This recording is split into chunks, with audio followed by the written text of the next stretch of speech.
കേരളത്തിൽ ചർച്ചാ വിഷയമായ തീവ്രവാദി പരാമർശത്തിൽ വീണ്ടും പ്രതികരിച്ച് വെള്ളാപ്പള്ളി നടേശൻ. മാധ്യമപ്രവർത്തകനെ തീവ്രവാദി എന്നാണ് വിളിച്ചത്, അല്ലാതെ മത തീവ്രവാദി എന്നല്ല. പറഞ്ഞതെല്ലാം പറഞ്ഞത് തന്നെയാണ്. കോലത്തിൽ കരിയോയിൽ ഒഴിച്ചാലല്ല എന്നെ കത്തിച്ചാൽ പോലും അഭിപ്രായം മാറ്റില്ലെന്നും വെള്ളാപ്പള്ളി വ്യക്തമാക്കി. ചോദ്യം ചോദിച്ച മാധ്യമപ്രവർത്തകൻ തീവ്രവാദിയാണെന്നും പ്രായം പോലും മാനിക്കാതെയാണ് തന്നോട് പെരുമാറിയതെന്നുമായിരുന്നു വെള്ളാപ്പള്ളി കഴിഞ്ഞ ദിവസം പറഞ്ഞത്. നട്ടുച്ചയ്ക്ക് ഈ 89കാരനെ വിചാരണ ചെയ്തത് മര്യാദയാണോ എന്നും സഹി കെട്ടപ്പോൾ തള്ളി ചവിട്ടിയില്ലല്ലോ എന്നും വെള്ളാപ്പള്ളി ചോദിച്ചു. താൻ പറഞ്ഞ കാര്യങ്ങളിൽ നിന്ന് ഒരു ഇഞ്ച് പോലും പിന്നോട്ടില്ലെന്നും വെള്ളാപ്പള്ളി പറഞ്ഞു. തന്നെ പച്ചയായി പിച്ചുകീറി തിന്നാൻ ചില മാധ്യമങ്ങൾ മത്സരിക്കുകയാണ്. താൻ എന്ത് തെറ്റാണ് ചെയ്തത്? ചങ്ങനാശ്ശേരിയിൽ ചെന്ന് ഇങ്ങനെ കാണിക്കുമോ? ചങ്ങനാശ്ശേരിയിൽ കയറ്റുമോ? അവിടെ ചെന്ന് പറയാൻ തന്റെ ഇടമുണ്ടോ? ഒരു പിന്നാക്ക സമുദായക്കാരനായി പോയി എന്നതുകൊണ്ട് തന്നോട് എന്തുമാകാമെന്നാണോ ചിന്ത?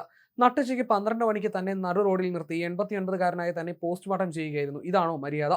പറഞ്ഞിട്ട് കേൾക്കാതെ വന്നതോടെയാണ് മൈക്ക് തട്ടിയത്. ചവിട്ടിയില്ലല്ലോ. അതിനുടനെ കലിതുള്ളി. മത തീവ്രവാദി എന്ന് താൻ പറഞ്ഞില്ല, അത് പറയാതെ പോയതാണ് അബദ്ധമെന്ന് തോന്നി. തീവ്രവാദി എന്ന് ഇനിയും പറയും. അഭിപ്രായം പറഞ്ഞതിൽ നിന്ന് ഒരു ഇഞ്ച് മാറില്ല. പറഞ്ഞതെല്ലാം പറഞ്ഞത് തന്നെയാണെന്നും വെള്ളാപ്പള്ളി നടേശൻ പറഞ്ഞു. മുഖ്യമന്ത്രിയുടെ മുന്നിൽ ഇത്തരത്തിൽ മൈക്കുമായി ചെല്ലുമോ? മതമാണ് വലുതെന്ന് പറഞ്ഞ് ഷാജിയെ വിചാരണ ചെയ്യുമോ എന്നും വെള്ളാപ്പള്ളി ചോദിച്ചു. എന്നാൽ താൻ മതവിദ്വേഷം പരത്തുന്ന ആളായി. പിന്നോക്ക സമുദായ മുന്നണി എന്ന് പറഞ്ഞ് ലീഗിനൊപ്പം നിന്ന് ലീഗിന് സമരം നടത്താൻ പണം നൽകിയത് SNDP ആണ്. LDFനെ താഴെ ഇറക്കി UDFനെ ഭരണത്തിൽ കയറ്റാൻ SNDP അല്ലേ നിന്നത്? ലീഗ് ചെയ്തത് ചതിയല്ലേ? ഈഴവർക്ക് കേരളം മൊത്തത്തിൽ 18 കോളേജ്, മുസ്ലിം സമുദായത്തിന് മലപ്പുറത്ത് മാത്രം 48 വെള്ളാപ്പള്ളി പറഞ്ഞു. തന്നെ കൊല്ലാൻ പലരും നോക്കിയിട്ടുണ്ട്. ഇനിയും എന്റെ ചോരയ്ക്ക് കൊതിക്കുന്നവരുണ്ടെങ്കിൽ വരാം. തന്നെ പച്ചയായി പിച്ചി തിന്നാൻ ഒരു മാധ്യമം ശ്രമിക്കുന്നു. പക്ഷേ ഒരു ചാനൽ കൊണ്ടും ഒന്നും ചെയ്യാൻ പറ്റില്ലെന്നും വെള്ളാപ്പള്ളി ചൂണ്ടിക്കാട്ടി. നീതി പറയുമ്പോൾ ജാതി പറയുന്നുവെന്ന് പറയുന്നു. ലീഗിനൊപ്പം നിന്നതുകൊണ്ടാണ് ലീഗിനെതിരെ പറയുന്നത്. ഒരു മുസ്ലിം സമുദായത്തിനും താൻ എതിരല്ല, പക്ഷേ ലീഗിനെതിരാണ്. ശങ്കറിന് ശേഷം ഈഴവ സമുദായത്തിന് ആനുപാതികമായ വിദ്യാഭ്യാസ സ്ഥാപനങ്ങൾ അനുവദിച്ചിട്ടില്ല. ഇത് ജനാധിപത്യമല്ല മതാധിപത്യമല്ലേ എന്നും വെള്ളാപ്പള്ളി ചോദിച്ചു. സോദരചിന്ത ഇല്ലാത്തതാണ് ഇന്നത്തെ പ്രധാന പ്രശ്നം. നമ്മൾ സോദര എന്ന് വിളിക്കുമ്പോൾ മറ്റുള്ളവർ നമ്മളെ അങ്ങനെ കാണുന്നുണ്ടോ എന്ന് ചിന്തിക്കണം. താൻ SNDP യോഗത്തിൽ വഴിതെറ്റി വന്നവനാണ്. തനിക്ക് രാഷ്ട്രീയമില്ല.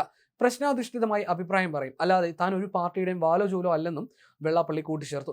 കോൺഗ്രസ് നേതാവ് M ലിജുവിനെ വേദിയിലിരുത്തി യൂത്ത് കോൺഗ്രസിനെതിരെ വെള്ളാപ്പള്ളി വിമർശനം ഉന്നയിച്ചു. കരിയയിൽ ഒഴിക്കുമെന്ന് യൂത്ത് കോൺഗ്രസ് പറഞ്ഞു. ലിജുവിന് ഈ വേദിയിൽ വെച്ച് അത് പറയാൻ കഴിയുമോ എന്നായിരുന്നു വെള്ളാപ്പള്ളിയുടെ പരാമർശം. റിപ്പോർട്ടർ TVയുടെ മൈക്ക് തട്ടിമാറ്റിയതുമായി ബന്ധപ്പെട്ട വിഷയമടക്കം വിശദീകരിക്കാൻ വിളിച്ച വാർത്താ സമ്മേളനത്തിലായിരുന്നു വെള്ളാപ്പള്ളി നടേശൻ റിപ്പോർട്ടറിന്റെ മാധ്യമപ്രവർത്തകനെ അധിക്ഷേപിച്ചത്. റഹീസിനെ തനിക്ക് അറിയാമെന്നും അയാൾ മുസ്ലിങ്ങളുടെ വലിയ വക്താവാണെന്നുമായിരുന്നു വെള്ളാപ്പള്ളി പറഞ്ഞത്. ഈരാറ്റുപേട്ടക്കാരനായ റഹീസ് MSF നേതാവാണ്. അയാൾ തീവ്രവാദിയാണ്. അയാളെ ആരും പറഞ്ഞയച്ചതാണെന്നും വെള്ളാപ്പള്ളി പറഞ്ഞിരുന്നു. റഹീസ് ചോദിച്ച ചോദ്യത്തിൽ പ്രകോപിതനായ വെള്ളാപ്പള്ളി നടേശൻ റിപ്പോർട്ടറിന്റെ മൈക്ക് തട്ടിമാറ്റിയതിന് പിന്നാലെയായിരുന്നു അധിക്ഷേപം. വെള്ളാപ്പള്ളിയുടെ തീവ്രവാദി പരാമർശത്തെ വാർത്താ സമ്മേളനത്തിനെത്തിയ മാധ്യമപ്രവർത്തകർ ചോദ്യം ചെയ്തെങ്കിലും പറഞ്ഞതിൽ ഉറച്ചു നിൽക്കുകയായിരുന്നു അദ്ദേഹം. റഹീസിന്റെ പേരാണോ പ്രശ്നമെന്നും അദ്ദേഹം ഏതെങ്കിലും തരത്തിലുള്ള തീവ്രവാദ ബന്ധത്തിൽ ഏർപ്പെട്ടിട്ടുണ്ടോ എന്നുമുള്ള മാധ്യമപ്രവർത്തകന്റെ ചോദ്യത്തോട് ഉണ്ട് എന്നായിരുന്നു വെള്ളാപ്പള്ളി പറഞ്ഞത്. തന്നെ ചോദ്യം ചെയ്യേണ്ടെന്നും പറയാനുള്ളത് താൻ പറയുമെന്നും വെള്ളാപ്പള്ളി പറഞ്ഞിരുന്നു. തന്റെ അനുഭവത്തിൽ നിന്നാണ് അത് പറയുന്നതെന്നും വെള്ളാപ്പള്ളി കൂട്ടിച്ചേർത്തു. ചോദ്യം ചോദിച്ച മാധ്യമപ്രവർത്തകനോട് താൻ ആരാണെന്നും കൂടുതൽ കസർക്കേണ്ടെന്നും കളിക്കേണ്ടെന്നും വെള്ളാപ്പള്ളി ആഞ്ഞടിച്ചു. മൈക്ക് ചൂണ്ടി ഇത് വലിച്ചെറിയണോ എന്ന് ചോദിച്ച വെള്ളാപ്പള്ളി മര്യാദയ്ക്ക് സംസാരിക്കണമെന്നും മാധ്യമപ്രവർത്തകരോട് ഇന്നലെ പറഞ്ഞിരുന്നു.